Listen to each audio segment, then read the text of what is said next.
Tonight, we continue our series of pre-election interviews with a candidate for Boston City Council, a Beacon Hill resident who grew up in Hyde Park. He worked in real estate sales and financing before working on affordable housing for the city's Department of Neighborhood Development, then joining the staff of City Councilor Kenzie Bach. We'd like to welcome as a candidate for Councilor at Large, Jon Spillane. Thank you very much for being with us, Jon. Chris, thanks so much for having me. I really appreciate you having me on. Jon, it's nice to meet you. I want to go back to your growing up in Hyde Park, where I grew up. And I guess that was where you got some, first inkling of an appetite for civic engagement. Tell us about that.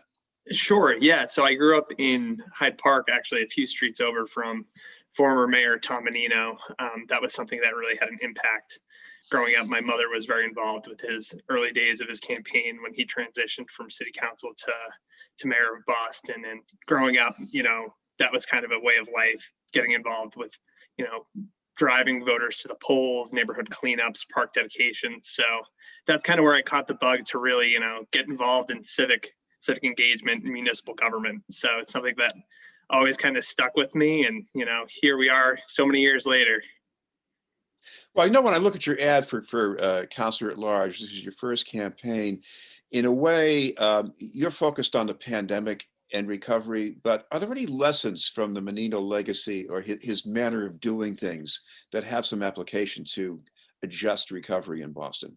Sure. I think, he was called the urban mechanic. And I think that was something it's so important that we remember is, it's the small things that can build up day to day. It's making sure that we're really paying attention to, our streetlights and our crosswalks and things of that nature, making sure that our community is really maintaining a nice, clean, safe environment for everyone. And I think that, feeling of community is something that we really saw during the COVID pandemic. We saw, elderly neighbors who were too afraid to leave their house, to go food shopping. And we saw people volunteer in their community and really step up to the plate to make sure that, those seniors were getting the assistance that they needed for food access. Well, I know right now, because of your housing background, you're certainly aware that there are people who are in a housing crisis, or they're very worried about what happens when temporary relief runs out, if that should happen before they're fully recovered. What about helping people like that, especially renters in Boston? Sure. And I've seen it through my work at the Department of Neighborhood Development. Or housing stability is a major issue in our city. And I think it has a tremendous impact on the trajectory of someone's life, having that safe housing environment. I think, we're going to see this situation in Boston's housing get exacerbated as we see rent-controlled units kind of finish their affordability term. And we need to have answers as a city to increase our housing production to make sure that, we're really addressing this issue as it goes on, in advance of those affordable housing terms expiring. So it's making sure that we're, revamping our zoning process, making sure that we have a transparent and consistent process for everyone that's going through it. It's really making sure that we're prioritizing more affordable housing units, giving them preference when they're going through permitting to make sure that they're able to control their cost, things along that nature. I think, there's a real opportunity here with the heat of the Boston housing market to really capture some of that energy to, really put ourselves in a position where we can house more people in a more affordable manner. What about your past experience? Because I guess you've worked on getting developments off the ground. You have all kinds of details about plans. You have to deal with neighborhood associations. What's your takeaway from that about how to do this better? Sure. And, it's something that I've been really stressing in my campaign is the fact that I've, had experience going through these processes. I've hosted community neighborhood meetings working at the Department of Neighborhood Development. I worked in the private sector underwriting multifamily housing deals. It's because that experience, I think I'm going to really be in a position to step up and really participate in trying to improve this process. It's understanding how the zoning process works, talking before the ZBA. It's knowing how the permitting process works within all departments that operate in the city. So, it's having gone through the process, it's being someone that's participated in the process, I think, I have that first person perspective that, will allow me to really step in and try to participate in policy that can improve the process. You also worked with one of the main housing experts on the city council as a staff member for Kenzie Bach.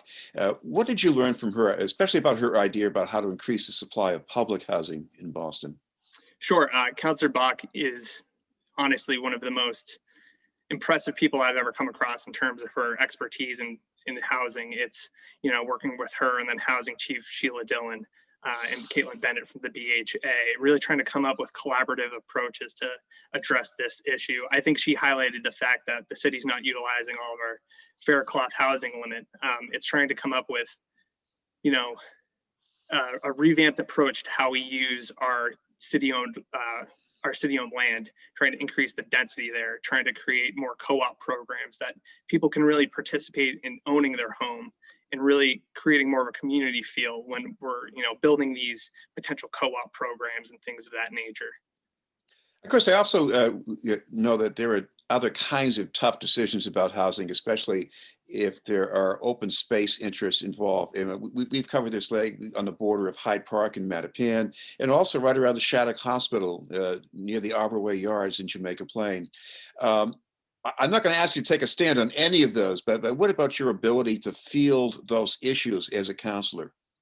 Sure. And, I think we always have to approach all of our decision making with a community approach, making sure that everyone's getting their voice heard. In terms of private developers operating too, the way I like to explain it is, because of my background in both the private and the public sector, I'm able to step up and really have communications with these developers, other candidates may not be able to have. I like to say that, when you're going to the mechanic and trying to negotiate your price, it helps when you know how the engine works. I think being able to speak the language and understand, the financial implications of decisions, really puts me in a position to, not only speak out in favor of affordable housing, but also advocate for the community when they're facing, private development as well. I want to ask you about police reform. I know the city is already going down the road to some substantial reforms. Is there anything in particular you'd like to see added to that? Sure. I think the city council and the state took a lot of steps last year to improve our public safety. I think the creation of the OPAD office that some of the current counselors advocated for was a major step. When we're looking at police reform, we want to make sure that we have transparency and accountability. I think in our latest round of police negotiations, we have to expand the use of body cameras to include overtime. I think if we have a process where, we have body cameras being used during our regular shifts, including overtime, and we have an independent civilian review board that, handles any, forms of, complaints against these officers, really making sure that we have a transparent and accountable process. I think those are some steps that we can take to really make sure. But it's also, we've seen an increase in crime this last year. We want to make sure that we're, providing a safe community for all of our members. I think everyone wants a safe city. I think we all want to make sure that we're, really advocating for those resources needed as well to make sure that we're able to maintain, the safe and clean Boston that we have. John, I want to ask you about something that a lot of the candidates this year are talking about and they're perplexed by, and that's what we see at Mass Avenue and Cass Boulevard almost any day of the week. And there's a tug of war about how many services you can have there without problems resulting from that. What would you like to see? Sure. I think we need to increase the number of, not only, I think we need to have a permanent station down there to really make sure that we have boots on the ground addressing that issue. I think we need to increase the number of homeless outreach coordinators that we have in the city, making sure that we're working with, those community members who may need that added support. Also, I think we may need to increase the number of officers we have there as well. I think we need to have, people there making sure that we have a safe, clean environment. I think that, we really need that face-to-face approach that, we've executed in other parts of the city, making sure that we have people that are going around, reaching out to these members of our community who are facing these difficulties and saying, hey, are you ready for a is today the day that you want to try to get some assisted housing or assistant program that, they may have deferred prior to that. So I think really making sure that we have a physical presence there. John, yeah, you are a product of the Boston Public Schools, at least at the high school level. And right now, there is a lot of concern about education recovery for students. Anything you'd like to see in that regard? Sure. I think, as we see more members of our community receive the vaccine, I think, it's a priority that we're getting students back in our classrooms as soon as possible in a safe manner.